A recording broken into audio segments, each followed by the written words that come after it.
Good morning बच्चा लोग, कैसे हैं आप सभी? शानदार, बेहतरीन और ज़बरदस्त होंगे मेरे भाई। आज की क्लास में फिर से आपका स्वागत है। देखिए मेरे भाई, एक दो दिन से क्लासेस थोड़ी डिस्टर्ब चल रही हैं, आगे पीछे हो रही है, मेरी आवाज़ में भी चेंज दिख रहा होगा।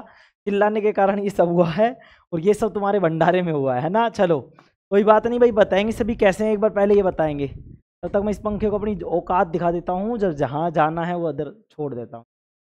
हवा आती रहे, तुम लेते रहो, मैं देता रहूँ। हो जा। चलो अब बताएंगे सभी कैसे हैं मेरे भाई, बताएंगे सभी। सही बताएंगे भाई कैसे हैं। अरे भाई तो बाढ़ भी सही हो गई सही, चलो कोई बात नहीं। बताएंगे सभी कैसे हैं मेरे भाई। देखो आवाज़ बताएंगे, थोड़ा सा आज गला बैठा हुआ है, लेकिन फिर भी अपन स्टार्ट कर रहे हैं। देखो एक दिन से 2 दिन क्लासें आगे पीछे हो गई हैं, कोई बात नहीं, लेकिन पूरी क्लासें मिलेंगी, ठीक है ना। चलो देखते रहेंगे लगातार, और कोई दिक्कत वाली बात नहीं है। अब हम स्टार्ट कर रहे हैं मेरे भाई आज के क्लास को। देखिए रिवीजन मैं कराऊंगा नहीं, और हाँ ये जब मैं पीडीएफ बताऊंगा, मैं तुम्हें ये पीडीएफ डालूंगा तो इसमें मैंने चित्र भी डाल दूंगा, ठीक है। चित्र कैसे सर? बेटा ऐसे चित्र जैसे कि हमने जीभ पढ़ी, तो जीभ में कैसे कैसे हम स्वाद चखते हैं दांतों के। अभी मैं जब एक बार इसका रिवीजन करवा रहा हूँ तो तुम्हें वो चीज़ भी समझा दूंगा, ठीक है। आज हम आगे लिखते हैं और आगे बढ़ते हैं, बताएंगे इस किसी को कोई दिक्कत है तो। कोई दिक्कत है क्या? देखो कल की चीज़ें हमने नहीं समझी थी, जिनको आज समझ लेंगे, कोई दिक्कत वाली बात नहीं है। चलो स्टार्ट करते हैं मेरे भाई। आगे देखिए कहाँ तक कर लिया था अपन ने। अपन लिख रहे थे मेरे भाई यहाँ कि भोजन का पूर्ण पाचन कहाँ होता है? छोटी आंत में होता है। कहाँ होता है? छोटी आंत में, ठीक है। चलो इसमें लिखेंगे पहले एक बार कि छोटी आंत के 3 भाग होते हैं मेरे भाई। छोटी आंत के कितने भाग होते हैं बताओ? 3 भाग होते हैं। तो लिखेंगे क्या? लिखेंगे सर मेरे भाई, लिखोगे तुम क्या? छोटी आंत के ना, ये नालायक बोर्ड पता नहीं कैसे इसकी प्रोसेसिंग धीरे हो गई है। प्रोसेसिंग का मतलब ये काम धीरे धीरे करता है, जैसे तुम्हारी प्रोसेसिंग देखो मैं दिख रहा है कि नहीं दिख रहा? पहले तो अब दिख रहा है ये, है ना। अब दिख रहा है, कोई बात नहीं। 1 मिनट रुको भाई, इसको हो जाने दो। देखो सही, इस हद तक तुम मुझसे बात कर लो। बोलो कि सर बात नहीं करते, बात करते हैं। चलो बताएंगे पहले। अच्छा चलो ये बताओ, क्या बताओगे? दांत कितने प्रकार के थे? बताओ जल्दी जल्दी बताओ। कितने प्रकार के थे सर? 4 प्रकार। कौन कौन से थे? कृतनक, रदनक, अग्र चवर्णक और चवर्णक। अच्छा ये बताओ जीभ क्या काम करती थी? सर जीभ क्या करती थी? भोजन में लार मिलाने का कार्य करती थी, बोलने में सहायता करती थी, और भोजन को आगे की ओर धकेल देती थी। जीभ के होता मतलब मुंह से होता वो भोजन कहाँ जाता था? ग्रसिका में। ग्रसिका को और क्या कहते थे? ग्रास नली। क्या काम करती थी? मुंह को पेट से जोड़ती थी। मुंह को किससे जोड़ती थी मेरे भाई? पेट से जोड़ती थी, ठीक है। चलो अब देखो मैं इसमें लिख रहा हूँ, उससे पहले अपन थोड़ा सा ही कर लेते हैं। चलो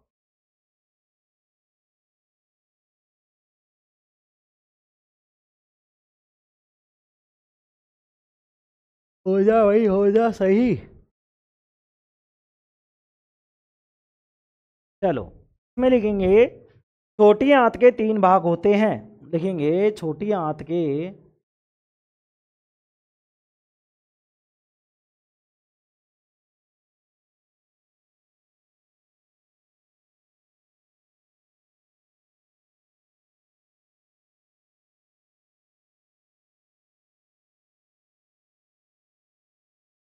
छोटी आंत के 3 भाग होते हैं मेरे भाई। छोटी आंत के कितने भाग होते हैं? 3 भाग। सर कौन कौन से होते हैं? तो मेरे भाई ध्यान से समझने का ट्राई करेंगे, ध्यान से समझने का प्रयास करेंगे, ठीक है।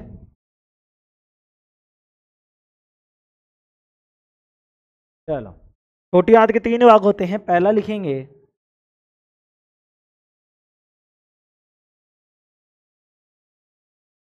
क्या लिखेंगे? पहला पहला लिखेंगे ड्यूडेनम।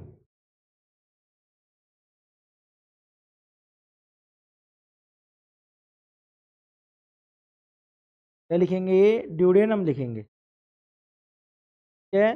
दूसरा लिखेंगे ड्यूडेनम जेजुनम। दूसरा लिखेंगे भाई जेजुनम। और तीसरा लिखेंगे ईलियम। क्या लिखेंगे? ईलियम लिखेंगे, ठीक है। Duodenum jejunum ilium, duodenum jejunum ilium. देखो मेरे भाई जैसे पेट के 3 भाग होते थे, वैसे ही छोटे आंत के भी 3 भाग होते हैं। क्या सर 3 भाग होते हैं? हाँ मेरे भाई 3 भाग होते हैं। कौन कौन से होते हैं तो ध्यान से समझने का प्रयास करेंगे। पहला था ड्यूडेनम, दूसरा था जेजुनम और तीसरा है ईलियम। कौन कौन से हैं? Duodenum, jejunum, ilium, duodenum, jejunum, ilium, duodenum, jejunum, ilium, duodenum, jejunum और ईलियम। ठीक है, आगे बढ़ते हैं मेरे भाई। अब हम इनके बारे में एक एक के बारे में लिखेंगे और एक एक के बारे में समझेंगे। तो सबसे पहले हम लिखेंगे ड्यूडेनम। क्या लिखेंगे? ड्यूडेनम लिखेंगे। लिखेंगे मेरे भाई ड्यूडेनम, लिखेंगे यहाँ पे लिखेंगे ड्यूडेनम।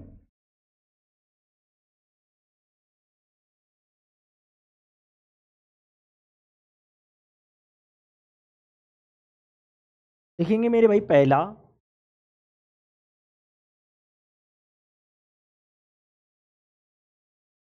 ड्यूडेनम। इसे ड्यूडेनम में लिखेंगे मेरे भाई,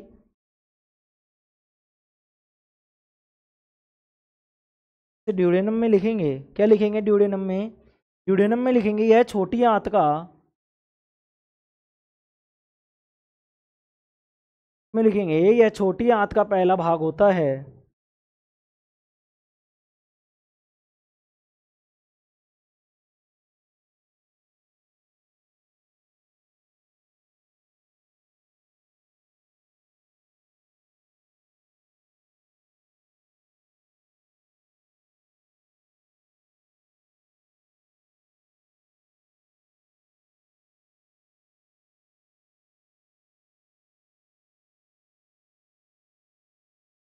यह छोटी आंत का क्या होता है मेरे भाई? पहला भाग। 3 भाग बताए मैंने, मैंने आपको 3 भाग बताए। कौन कौन सा बताया? ड्यूडेनम, जेजुनम और ईलियम। ड्यूडेनम, जेजुनम और ईलियम।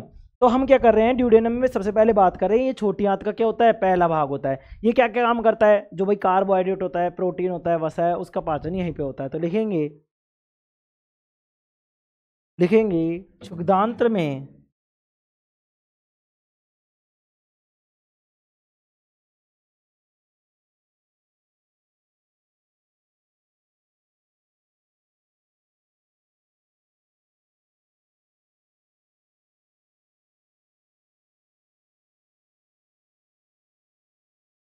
कार्बोहाइड्रेट और किस किस का बताओ? क्या वसा का, प्रोटीन का और इनका जल का होगा क्या? जल और खनिज लवण का होगा क्या? नहीं होगा। क्यों नहीं होगा मेरे भाई? सर जल और खनिज लवण का इसलिए नहीं होगा क्योंकि वो पहले से ही क्या है? सरल पदार्थों में विघटित है, सरल पदार्थों में है। ठीक है, तो लिखेंगे कार्बोहाइड्रेट, वसा तथा प्रोटीन। लिखेंगे सिद्धांत में कार्बोहाइड्रेट, वसा व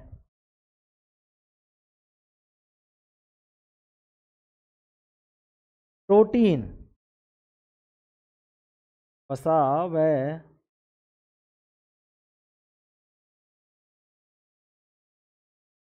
प्रोटीन। ठीक है, कार्बोहाइड्रेट, वसा और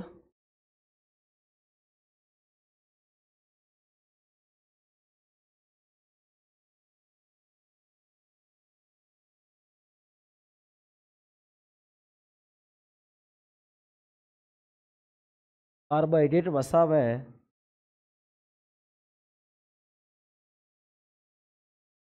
प्रोटीन का पूर्ण पाचन होता है। लिखेंगे पूर्ण पाचन होता है।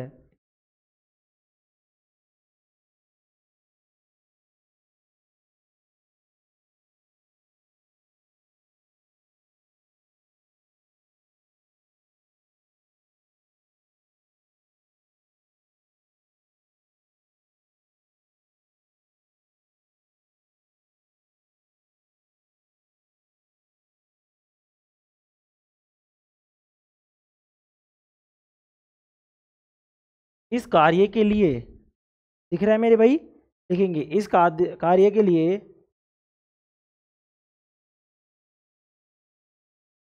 इस कार्य के लिए, एक ये लिख देता हूँ, इस कार्य के लिए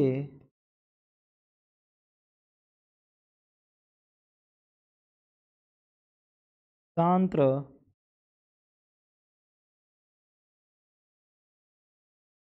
यकृत व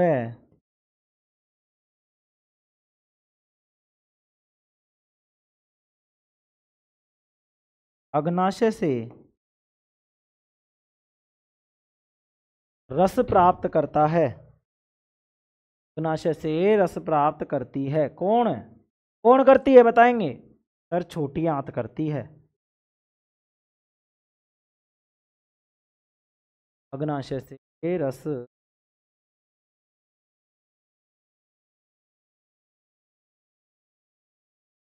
प्राप्त करती है। ठीक है, ठीक है मेरे भाई, ठीक है ना। चलो ये देखो इस तरीके से तुम्हारी छोटी आंत होती है।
ठीक है, इस तरीके से।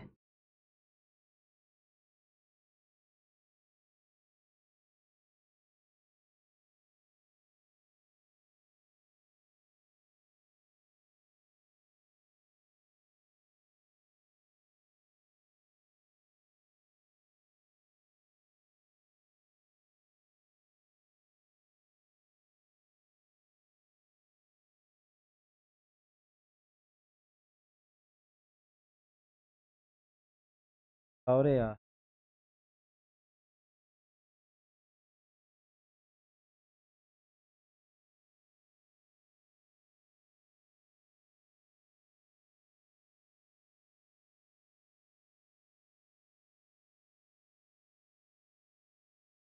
ठीक है, इस तरीके से ये लो छोटी आंत बन गई। तो बोलेंगे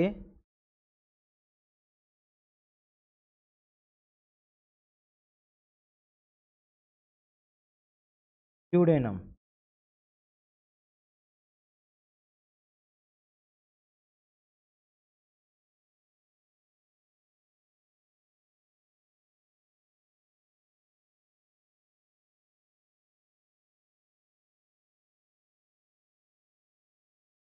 जेजुनम।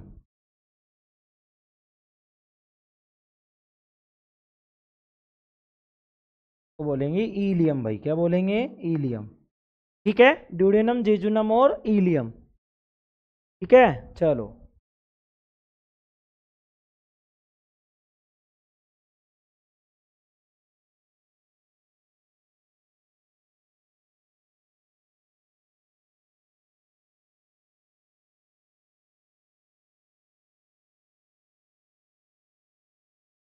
ठीक है मेरे भाई, चलो मैं इसको समझा देता हूँ। चलो दो और लिख लेते हैं पहले, ड्यूडेनम के बाद लिखेंगे मेरे भाई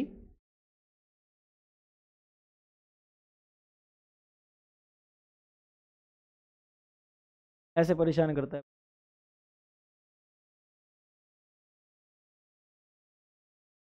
लिखेंगे ड्यूडेनम के बाद लिखेंगे जेजुनम। क्या देखो अभी यहाँ पे क्या है मेरे भाई अपने पास? अपने पास आया, अपने पास अग्नाशय और ये, ठीक है।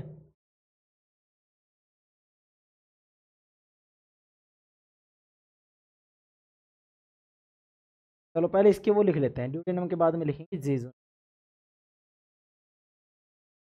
एक मिनट रुकेंगे।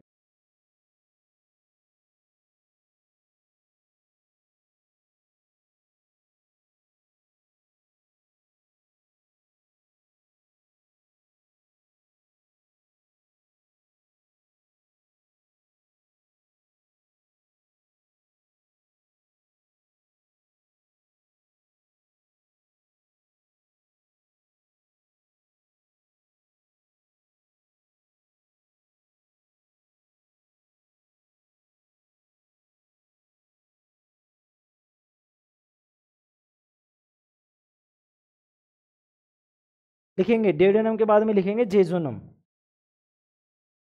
क्या लिखेंगे? जेजुनम लिखेंगे मेरे भाई, जेजुनम।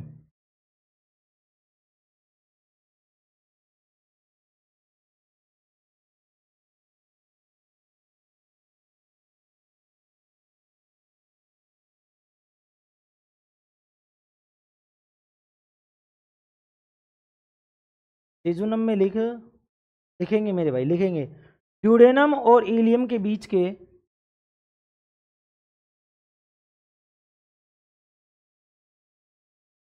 ड्यूडेनम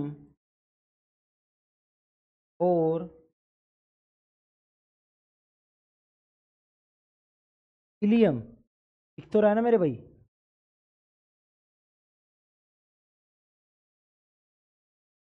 रहा, कोशिश कर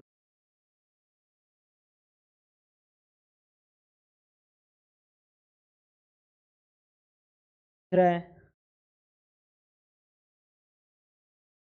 दिख रहा है। हाँ। लिखेंगे अब जेजुनम।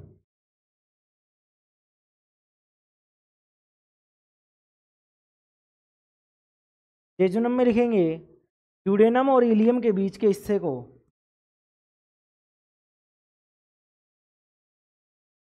ड्यूडेनम और ड्यूडेनम और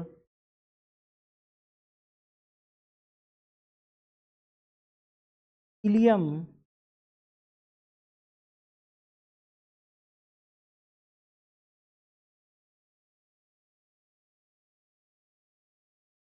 के भाग को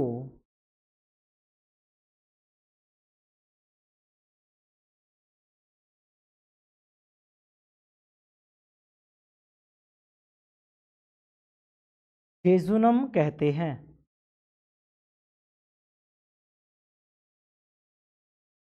क्या कहते हैं मेरे भाई? जेजुनम कहते हैं। ड्यूडेनम और इलियम के बीच के भाग को क्या कहते हैं?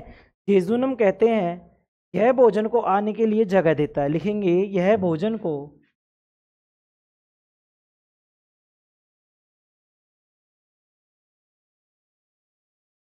यह भोजन को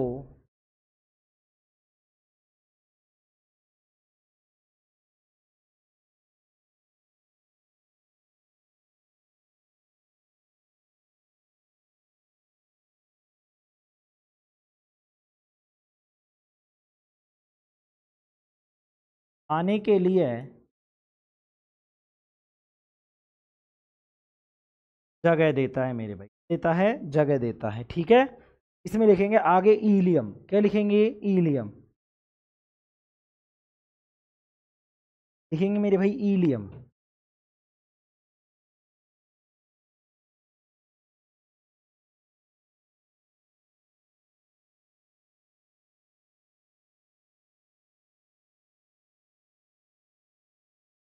ईलियम में लिखेंगे यह छोटी आंत का अंतिम भाग होता है। लिखेंगे यह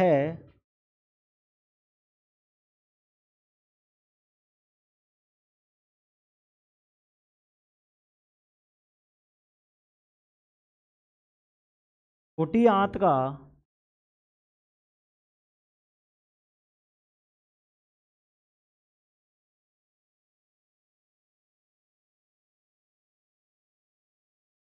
अंतिम भाग होता है। भाई 3 भाग थे, ड्यूडेनम, जेजुनम और इलियम। तो ड्यूडेनम और जेजुनम की तो अपन ने बात कर ही ली। अब बच्चा कौन सा है? इलियम। तो लिखेंगे ये छोटी आंत का अंतिम भाग होता है। यहाँ भोजन का पाचन तथा अवशोषण दोनों होता है। लिखेंगे यहाँ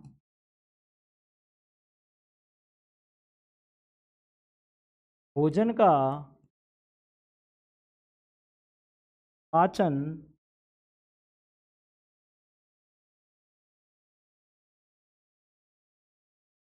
व अवशोषण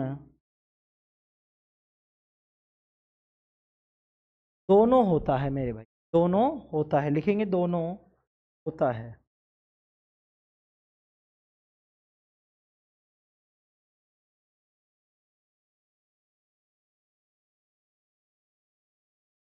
होता है मेरे भाई, भोजन का पाचन और अवशोषण दोनों होता है। इसमें लिखेंगे, इसी में यहाँ से सभी प्रकार के आंत रस निकलते हैं। लिखेंगे यहाँ से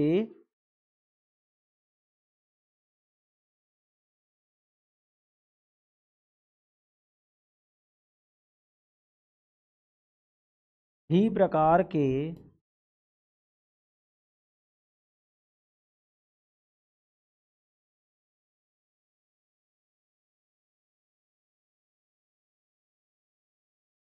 आंतरस निकलते हैं। यहाँ से सभी प्रकार के आंतरस निकलते हैं लिखेंगे। और आगे इसी में जो भोजन को पूर्णतया पचा देते हैं, निकलते हैं जो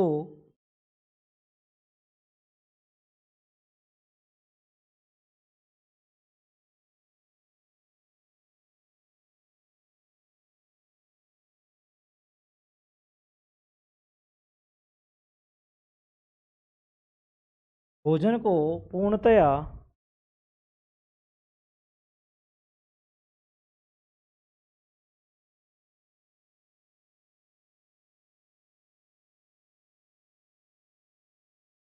पचा देते हैं, लिखेंगे इसी में। आगे इसी में लिखेंगे ना, इसी का ही पार्ट है मेरे भाई, है ना। लिखेंगे यहाँ से आगे से क्या लिखेंगे, इसमें लिखेंगे इलियम के आंतरिक स्तर पर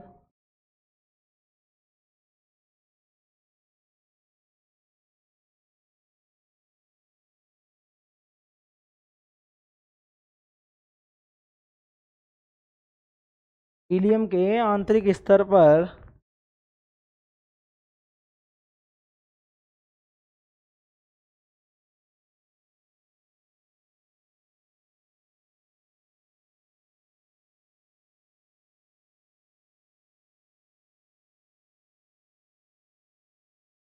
अनेक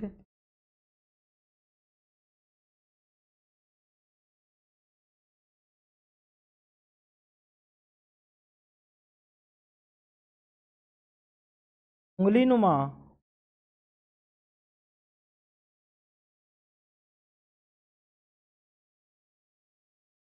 संरचना,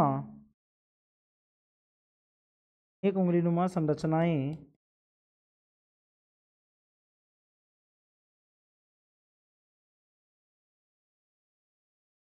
पाई जाती हैं,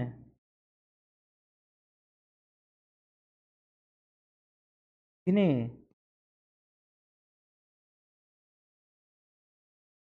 दीर्घ रोम कहते हैं मेरे भाई। क्या कहते हैं, दीर्घ रोम कहते हैं, लिखेंगे उंगलीनुमा संरचनाएं पाई जाती हैं जिन्हें दीर्घ रोम कहते हैं। दीर्घ रोम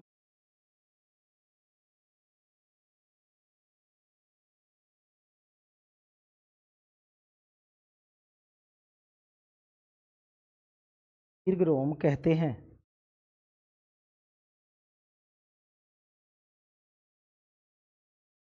दीर्घ रोम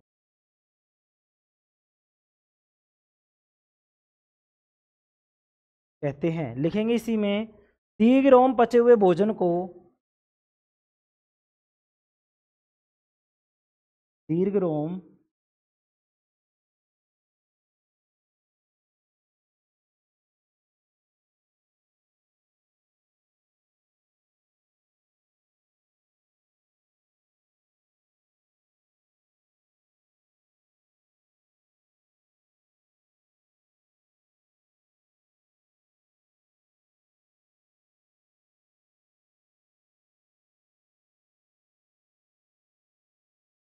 दीर्घ रोम पचे हुए भोजन को अवशोषित कर लेती है, भोजन को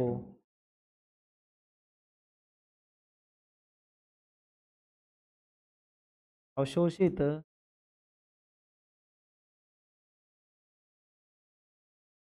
कर लेते हैं, क्योंकि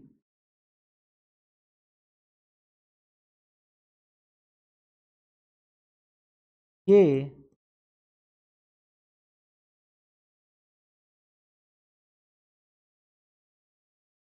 सतही क्षेत्रफल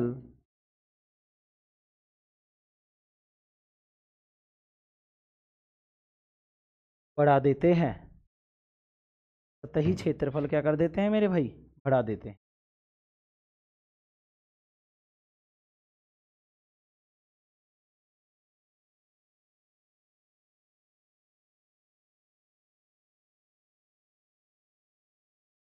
सतही क्षेत्रफल बढ़ा देते हैं। ठीक है, दीर्घ रोम में लिखेंगे, यहाँ पे लिखेंगे आगे, दीर्घ रोम में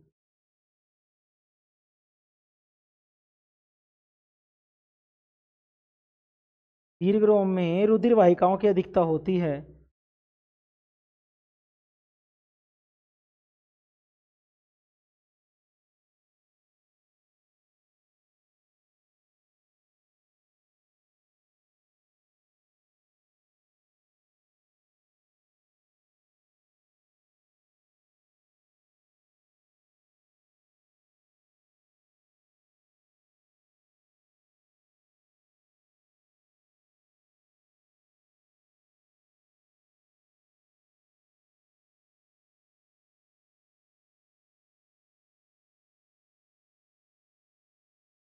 दीर्घ रोम में रुधिर वाहिकाओं की अधिकता होती है।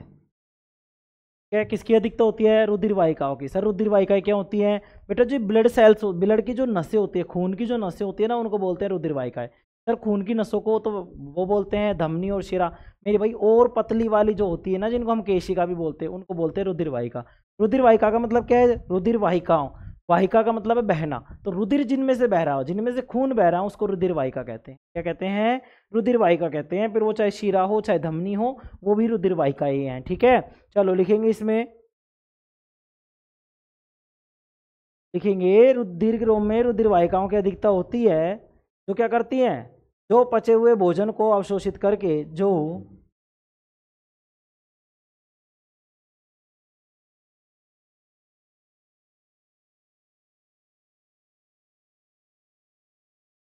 पचे हुए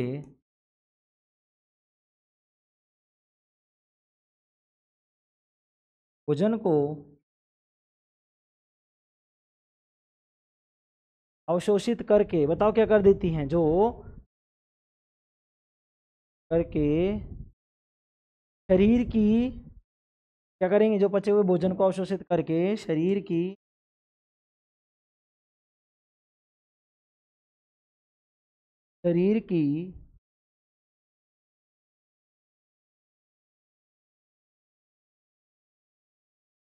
प्रत्येक कोशिका तक,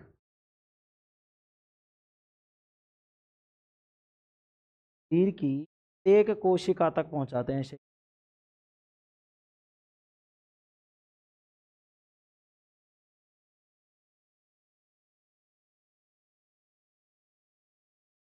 कोशिका तक पहुंचाते हैं।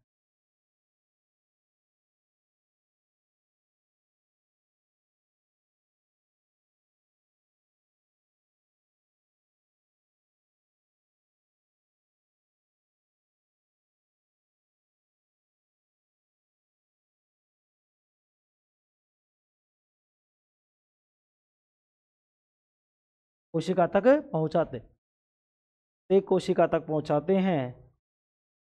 यहाँ इसका उपयोग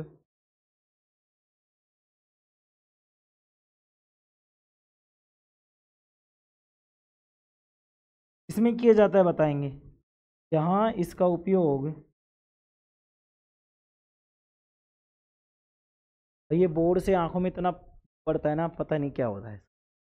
यहाँ इसका उपयोग ऊर्जा प्राप्त करने, देखेंगे यहाँ इसका उपयोग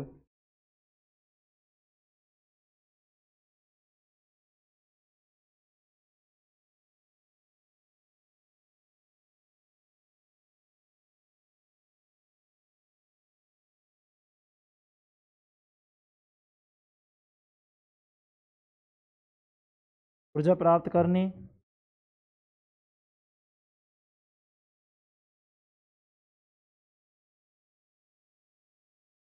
नए ऊतकों के निर्माण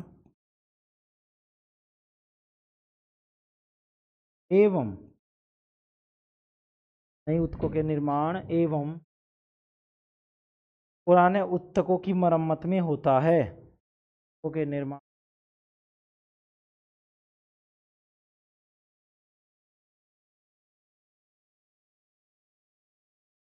पुराने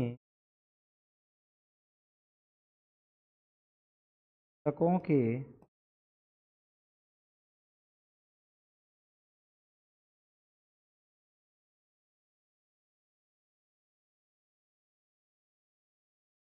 होता है। ठीक है, हो गया। चलो देखते हैं बोरा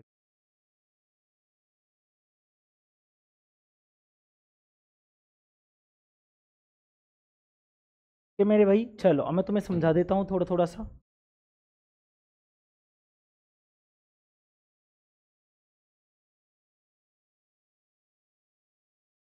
लिखेंगे बाद में, पहले समझ लेते हैं तो।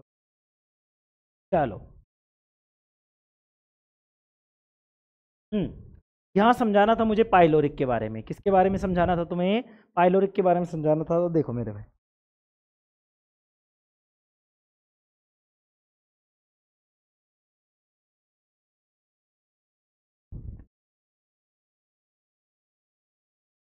देखेंगे मेरे भाई। पाइलोरिक, पाइलोरिक क्या था मेरे भाई? पेट का तीसरा भाग था। सर इसमें क्या हो रहा था? तो मेरे भाई इसमें समझेंगे। पाइलोरिक देखो, पहला तो कौन सा था तुम्हारे पास? कौन सा था? कार्डियक था, दूसरा फंडिक था, तीसरा था पाइलोरिक। इस पाइलोरिक में देखिए, पाइलोरिक में जठर ग्रंथि पाई जाती हैं। क्या पाई जाती हैं? जठर ग्रंथि। सर ये जठर ग्रंथि क्या होती है बेटा? ग्रंथि का मतलब एक ऐसा, मतलब ग्रंथि का समझ ले, ग्रंथि का मतलब समझ सकते हो कि तुम्हें एक पोटली की तरह होती है। क्या होती है? एक पेट पोटली की तरह होती है, जिनमें से रस क्या होता है? स्रावित होता है। सर रस, रस का मतलब मेरे भाई एंजाइम भी हो सकता है। ठीक है, एंजाइम भी हो सकता है। एंजाइम के अलावा और क्या हो सकता है? हार्मोन हो सकते हैं सर। ठीक है, आगे देखेंगे। पाइलोरिक में जठर ग्रंथि पाई जाती है, जिससे जठर रस निकलता है। क्या, कौन सा रस निकलता है? जठर रस निकलता है। जठर रस में रेनिन तथा पेप्सिन पाया जाता है। रेनिन तथा पेप्सिन। सर ये क्या है? ये एंजाइम है मेरे भाई, रेनिन और पेप्सिन।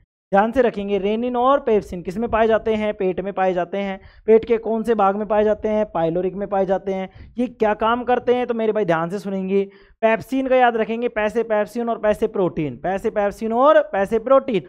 तो जो पेप्सिन होता है वो प्रोटीन का पाचन करता है। सर कैसे करता है? सीधा का सीधा पाचन कर देता है क्या?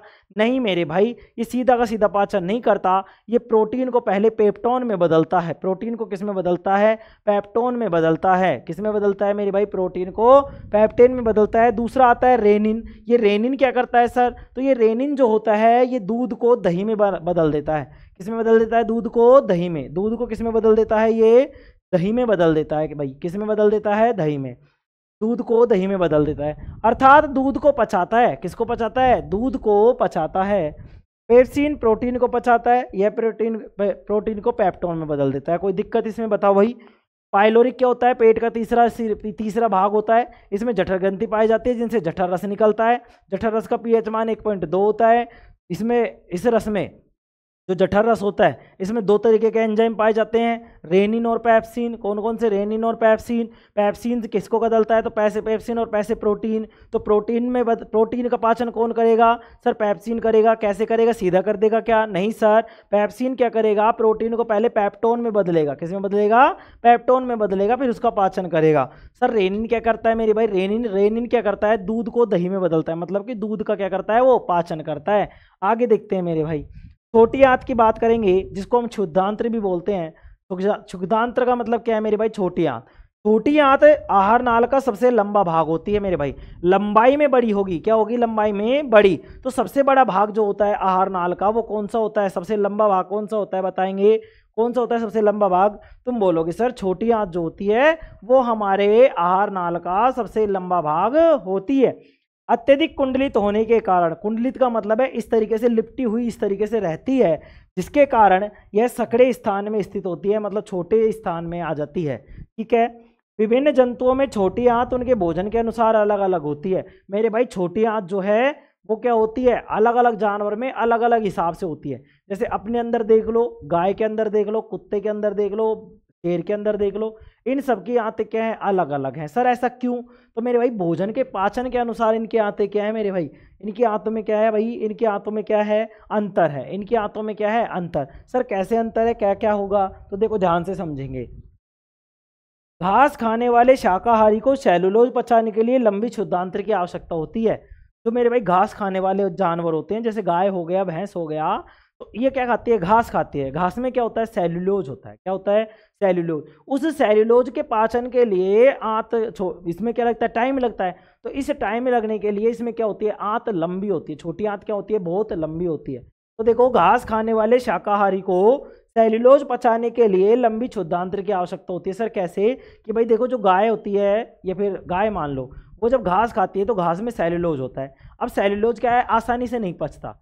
अब नहीं पचता तो भगवान ने पहले से ही फंक्शन दिया है कि तू घास खाएगा। कैसे खाएगा भाई, जैसे कोई गाय है भैंस है तो उसको पहले बता दे भाई तुझे क्या खाना है, घास खाना है। क्यों, क्योंकि तेरी आंत मैंने क्या बनाई, छोटी आंत जो है वो मैंने बहुत लंबी बनाई है, जिससे तू इसमें पड़े पड़े आराम आराम से घास को लंबे समय तक अपना क्या कर सके, पाचन कर। तो ध्यान से समझेंगे, घास खाने वाले शाकाहारी को सेल्यूलोज पचाने के लिए लंबी क्षुद्रांत्र की आवश्यकता होती है। मांस का पाचन सरल होता है। मांस का पाचन क्या हो जाता है मेरे भाई, सरल होता है। मांस का पाचन क्या होता है, सरल। अगर कोई मांस खा रहा है तो उसका पाचन जल्दी हो जाता है। मांस का पाचन क्या हो जाता है, जल्दी। अतः बाघ या शेर की क्षुद्रांत्र क्या होती है, छोटी होती है। क्या होती है, छोटी। एक वयस्क मनुष्य के, वयस्क मनुष्य का मतलब है जो जवान आदमी है, उसकी क्षुद्रांत्र की मतलब छोटी आंत की लंबाई जो है 6 मीटर या 20 फीट तक होती है। अगर वो फीट में पूछे तो 20 फीट है, और अगर मीटर में पूछे तो 6 मीटर है। दोनों चीज़ों को ध्यान रखेंगे। आगे देखेंगे कि भोजन का पूर्ण पाचन छोटी आंत में ही होता है। कहाँ होता है, छोटी आंत में। यहाँ देखेंगे छोटी आंत के 3 भाग होते हैं मेरे भाई। छोटी आंत के कितने भाग होते हैं, 3।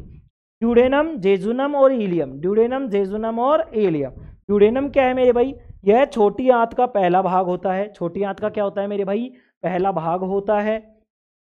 क्षुद्रांत्र में कार्बोहाइड्रेट, वसा व प्रोटीन का पूर्ण पाचन होता है। कहाँ होता है, ध्यान से समझेंगे, छोटी आंत के ड्यूडेनम भाग में। ठीक है। इस कार्य के लिए क्षुद्रांत्र यकृत व अग्नाशय से रस प्राप्त करती है। जो अग्नाशयी रस है, पित्त रस है, वो कहाँ से प्राप्त करती है मेरे भाई, छोटी आंत यहाँ से लीवर से और अग्नाशय से प्राप्त करती है। इस तरीके से ये मान लो तुम्हारी छोटी आंत है, इसमें 3 भाग है, ड्यूडेनम, जेजुनम और इलियम। ठीक है, ठीक है। आगे देखते हैं, आगे देखेंगे मेरे भाई, जेजुनम की बात कर रहे हैं। जेजुनम क्या है, ड्यूडेनम और इलियम के बीच के भाग को हम क्या कह रहे हैं, जेजुनम कह रहे हैं। क्या कह रहे हैं मेरे भाई, जेजुनम कह रहे हैं। यह भोजन को आने के लिए जगह देता है। भाई भोजन जो आएगा उसको आने के लिए जगह देगा। तो 3 भाग कैसे बना दिए भाई, पहले भाग में तो जो भी अपने पास प्रोटीन है उसका पाचन करवा देंगे। दूसरी भाग जो है वो इसके आने के लिए जगह प्रदान करेगा। आने के लिए क्या करेगा, जगह प्रदान करेगा, और फिर जाएगा तीसरे भाग में। ठीक है। तो तीसरा भाग होता है इलियम। यह छोटी आंत का अंतिम भाग होता है। यहाँ भोजन का पाचन व अवशोषण दोनों होता है मेरे भाई। यहाँ भोजन का पाचन भी होता है और अवशोषण भी होता है।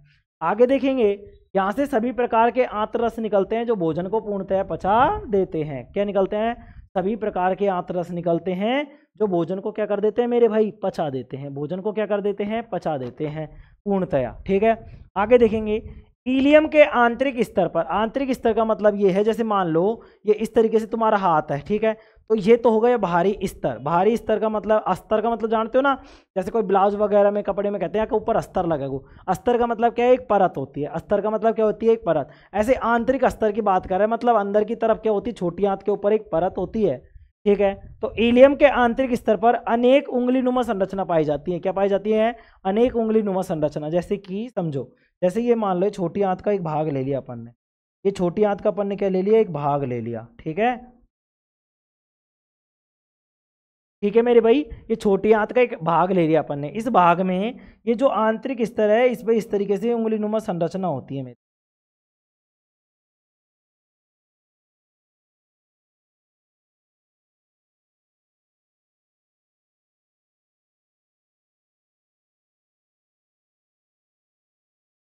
सर ये क्या है, तो मेरे भाई ध्यान से समझ, छोटी आंत का जो आंतरिक स्तर होता है, अंदर की तरफ जो स्तर होता है, उसमें उंगलीनुमा संरचनाएं होती हैं। ये उंगलीनुमा संरचनाएं क्या करती हैं मेरे भाई, पहले इसके बारे में समझो फिर समझाता हूँ।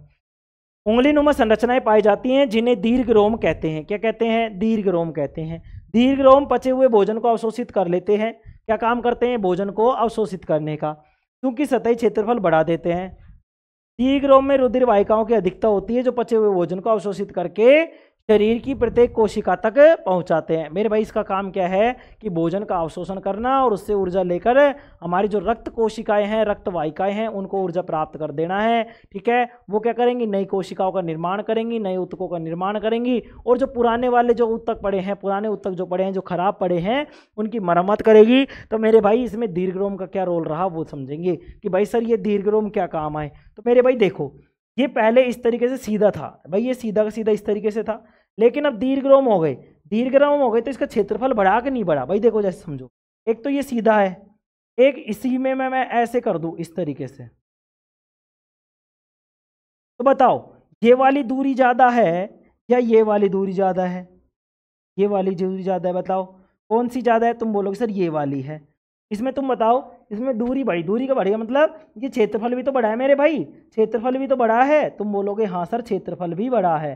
तो ये जो दीर्घरोम होते हैं ये क्या कर देते हैं, क्षेत्रफल को बढ़ा देते हैं। क्षेत्रफल का मतलब है ये देखो, ये इतनी सी जगह में आ रहा था लेकिन इसने इतनी जगह ली है, इतनी जगह ली है, लिया कि नहीं लिया? और जैसे मान लो मुझे पानी बहाना है, तो पानी किस पे ज़्यादा बहेगा? तुम बोलोगे सर इस पे ज़्यादा बहेगा, इधर भी बहेगा इधर भी बहेगा, इस तरीके से बहेगा कि नहीं बहेगा? इस पे तो सर इतना सही आएगा, तो ज़्यादा किस पे? इस पे। तो ऐसे ही क्या होगा, दीर्घरोम इसमें बन जाएंगे और भोजन का अधिक अवशोषण कर लेंगे और क्या करेंगे, हमारे जो भी कोशिकाएं हैं, रुधिर वाहिकाएं हैं, उनको क्या कर देगा, ये ऊर्जा प्राप्त करवा देगा। क्या करवा देगा? ऊर्जा प्राप्त करवा देगा। बताओ कोई दिक्कत इसमें किसी को? कोई दिक्कत नहीं है। ठीक है, आगे समझेंगे। ठीक है मेरे भाई, आगे लिखेंगे, आगे लिखेंगे मेरे भाई। अब आगे क्या लिखेंगे बताओ? आगे लिखेंगे सर हम यकृत, लीवर लिखेंगे मेरे भाई, लीवर। क्या लिखेंगे? ये लीवर लिखेंगे, लीवर में लिखेंगे मेरे भाई।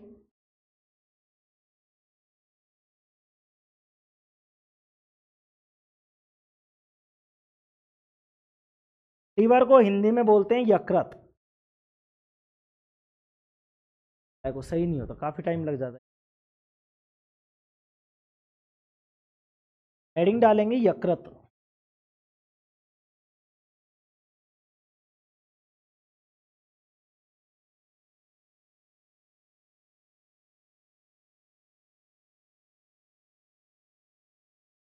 क्या क्या डालेंगे? यकृत।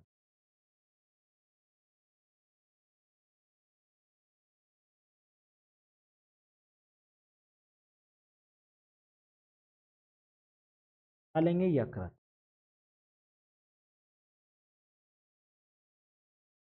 यकृत को ही बोलते हैं बेटा लीवर।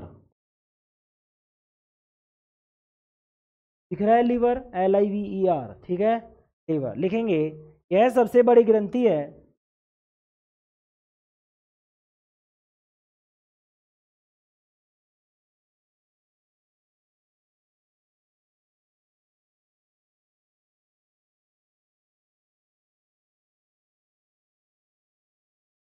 इसमें यह है हमारे शरीर।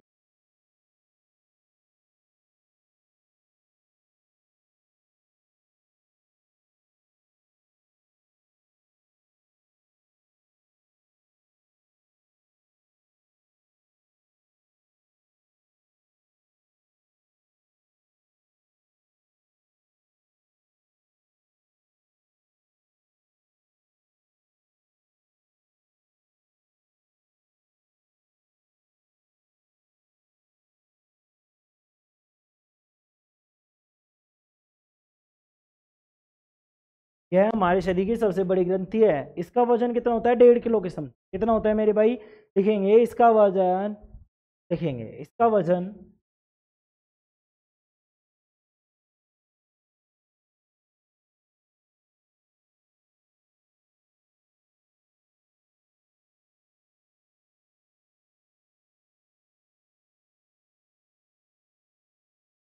1.5 किलोग्राम का वजन लगभग लिखेंगे। ये एक्यूरेट नहीं कह सकते ना, किसी बच्चे का है या फिर किसी का है, तो उसमें तो व्यस्क ही लेते हैं अपन एवरेज में। हाँ, लेकिन अपन सब तरीके से सोच, लगभग लगा दिया तो कोई झंझट। लिखेंगे इसमें का वजन लगभग 1.5 किलोग्राम का है। ये काम क्या करती है? लीवर क्या करता है मेरे भाई? अरे लीवर क्या काम करता है गुरुजी? लीवर, लीवर का ही काम करे गुरु। लीवर भाई में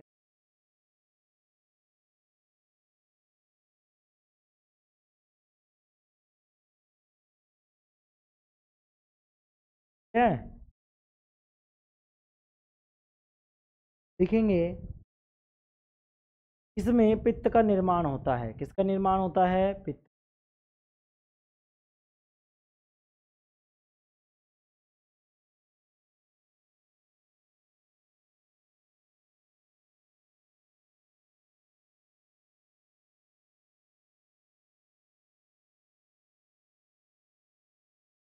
पित्त का निर्माण होता है।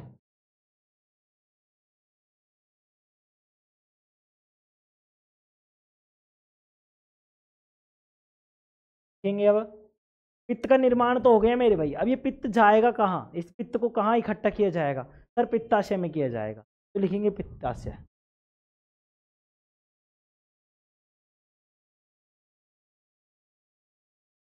भाई पित्त,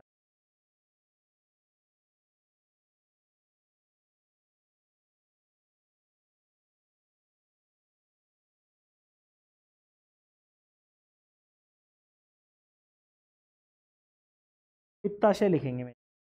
और इस पित्ताशय में लिखेंगे, क्या लिखेंगे,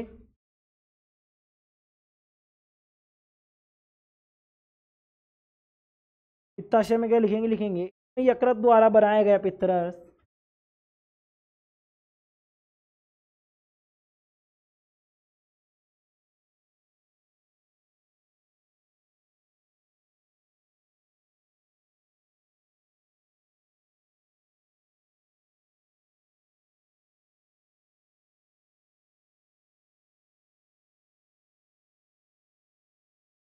यकृत द्वारा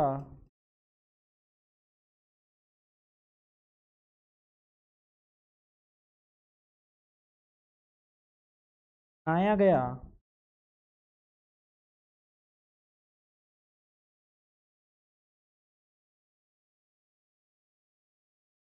पित्तरस, में यकृत द्वारा बनाया गया पित्तरस आकर जमा होता है, देखेंगे में यकृत द्वारा बनाया गया पित्तरस आकर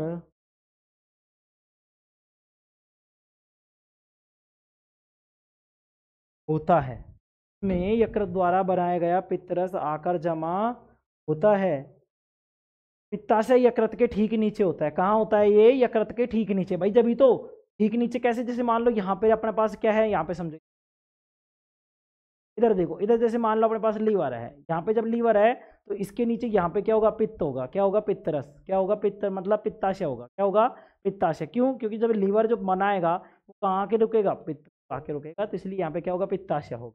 तो लिखेंगे इसमें यकृत द्वारा बनाया गया पित्तरस आकर जमा होता है, लिखेंगे यह यकृत के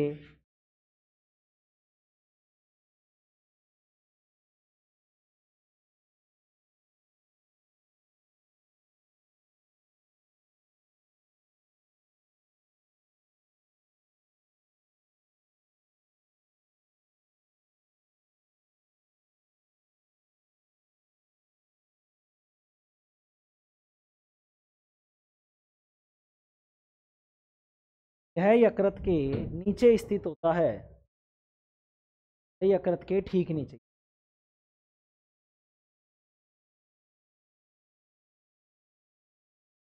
ठीक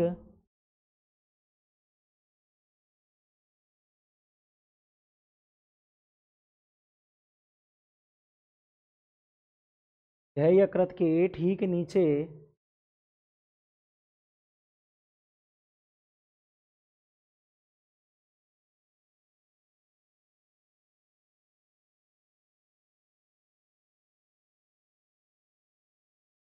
है, लिखेंगे अमाशय से आने वाला भोजन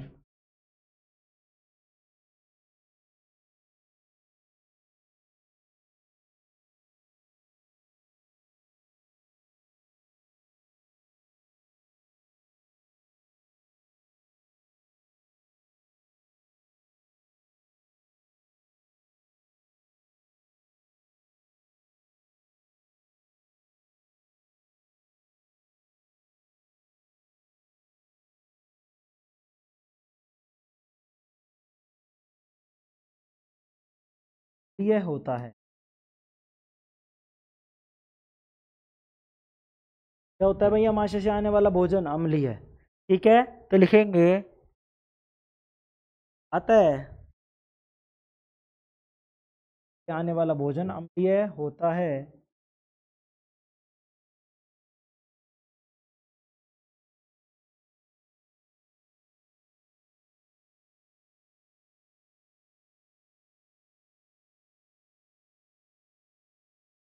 गुडेनम, अतः गुडेनम में जाने से पहले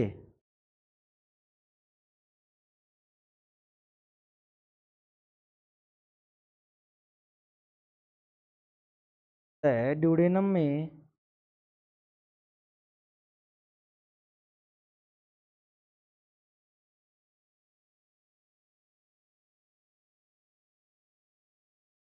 चलिए निधन नाला। अतः ड्यूडेनम में जाने से पहले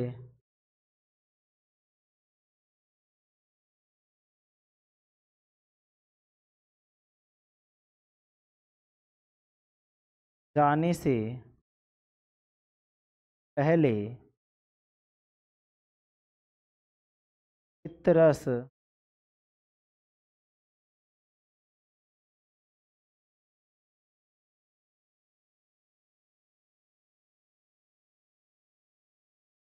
भोजन को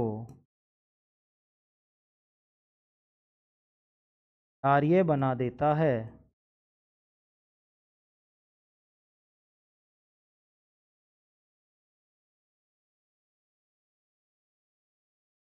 क्या कर देता है मेरे भाई? क्षारीय बना देता है। क्या बना देता है? क्षारीय बना देता है। क्योंकि पित्तरस कैसा होता है? क्षारीय प्रकृति का होता है। लिखेंगे क्योंकि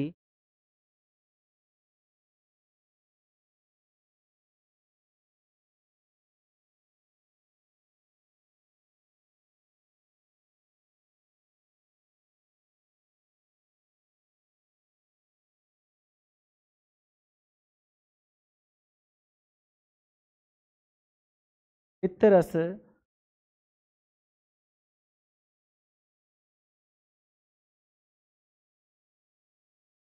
क्षारीय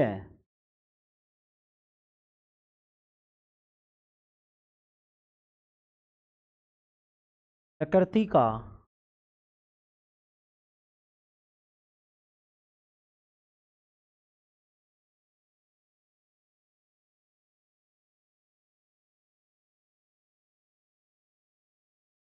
पित्तरस क्षारीय प्रकृति का होता है।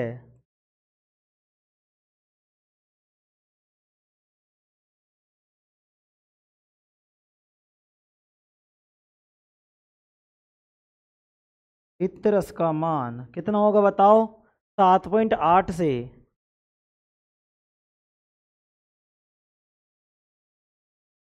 पित्तरस का पीएच मान लिखेंगे का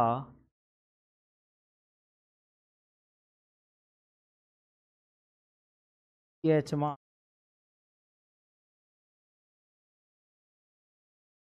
7.8 से 8.5 तक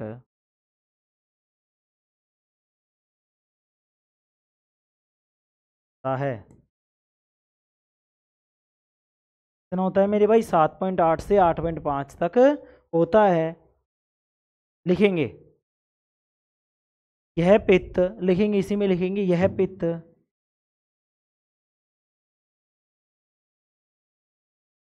भोजन में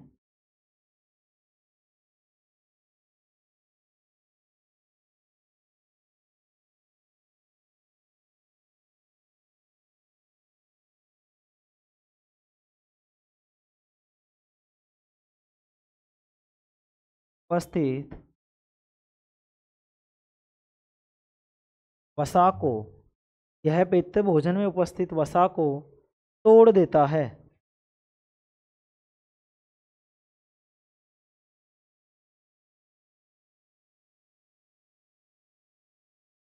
वसा को तोड़ देता है।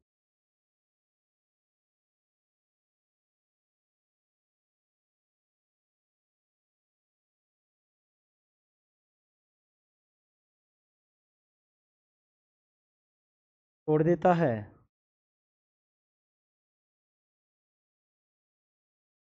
इस क्रिया को, इस क्रिया को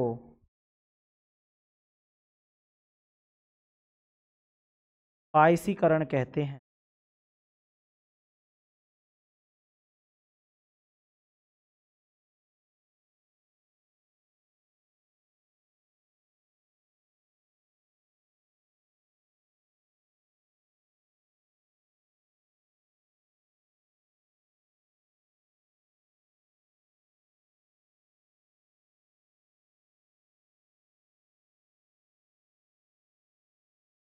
पायसीकरण कहते हैं। ठीक है मेरे भाई। चलो अब तुम ये मत कहना सर पायसीकरण तो साबुन वाले में बन रहा था, इमल्शन बन रहा था, उसको आपने पायस बोला था, फिर उसमें प्रक्रिया बन रही थी तो उसको पायसीकरण। बेटा पायसीकरण का मतलब एक तरीके से अच्छे से मिक्स हो जाना, ऐसे समझ लो आप। ठीक है।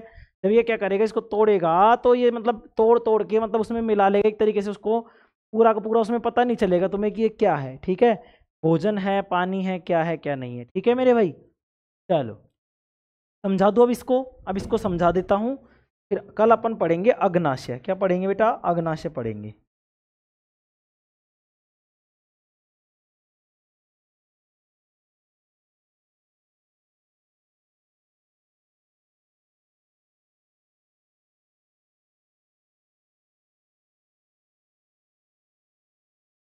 दिख रहा है सभी को? पूरी तरीके से दिख रहा है। अब मैं इसको समझाने का प्रयास करता हूँ, समझने का प्रयास करेंगे। देखो मेरे भाई, मैंने क्या बताया तुम्हें कि छोटी जो आंत जो होती है, छोटी आंत जो होती है मेरे भाई, उसके 3 भाग होते हैं, ड्यूडेनम, जेजुनम और इलियम। ड्यूडेनम ने पढ़ ही लिया, जेजुनम की बात कर रहे हैं। ड्यूडेनम ये भी मैंने बता दिया ना तुम्हें, हाँ यहाँ तक बता दिया। लीवर की बात कर रहे थे हम। लीवर क्या करता है? लीवर क्या होती है, ध्यान से समझेंगे। यह हमारे शरीर की सबसे बड़ी ग्रंथि होती है। क्या होती है? हमारे शरीर की सबसे बड़ी ग्रंथि। ग्रंथि का मतलब जिनमें से कोई हार्मोन या एंजाइम स्रावित होते हैं, निकलते हैं, या रसते हैं। रसते का मतलब अपन कहते हैं जैसे ये मटकी रस रही है, मतलब उसके जो छोटे छोटे रोम छिद्र हैं उनमें से अगर कोई चीज़ जो अंदर डाली है वो बाहर निकल रही है, जैसे पानी है वो बाहर निकलता है, रसना। ठीक है। तो देखो यह हमारे शरीर की सबसे बड़ी ग्रंथि है मेरे भाई। यह हमारे शरीर की क्या है? सबसे बड़ी ग्रंथि है। इसका वजन लगभग 1.5 किलो होता है मेरे भाई। कितना किलो होता है? 1.5 किलो। इसमें पित्त का निर्माण होता है। किसका निर्माण होता है? पित्त का। किसका निर्माण होता है मेरे भाई? पित्त का। अब ये पित्त बन तो गया, तो ध्यान से समझेंगे कि पित्त का निर्माण कौन करता है? तो लीवर करता है, यकृत करता है, पित्ताशय नहीं करता।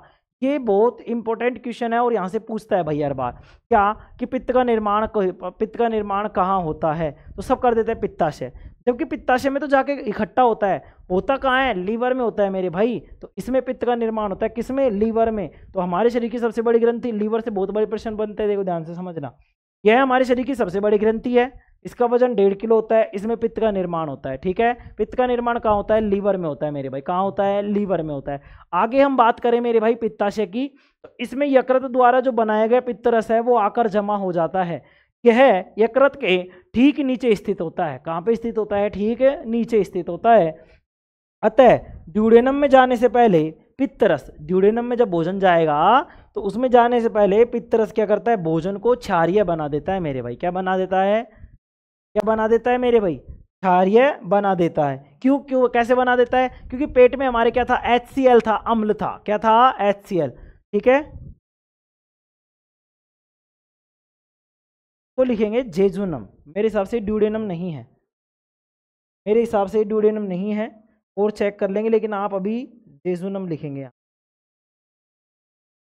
जेजुनम है ये।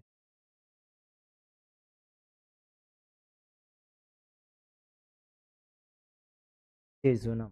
ठीक है ना। अतः जेजुनम में जाने से पहले पित्तरस भोजन को क्षारीय बना देता है, क्योंकि पित्तरस क्षारीय प्रकृति का होता है। सर ये क्षारीय प्रकृति का होता है तो इसका पीएच मान कितना होता है? तो मेरे भाई इसका जो पीएच मान होता है 7.8 से 8.5 तक होता है। इस चीज को भी ध्यान रखेंगे पित्तरस का। ठीक है मेरे भाई। यह पित्त भोजन में उपस्थित वसा को तोड़ देता है। किसको तोड़ देता है?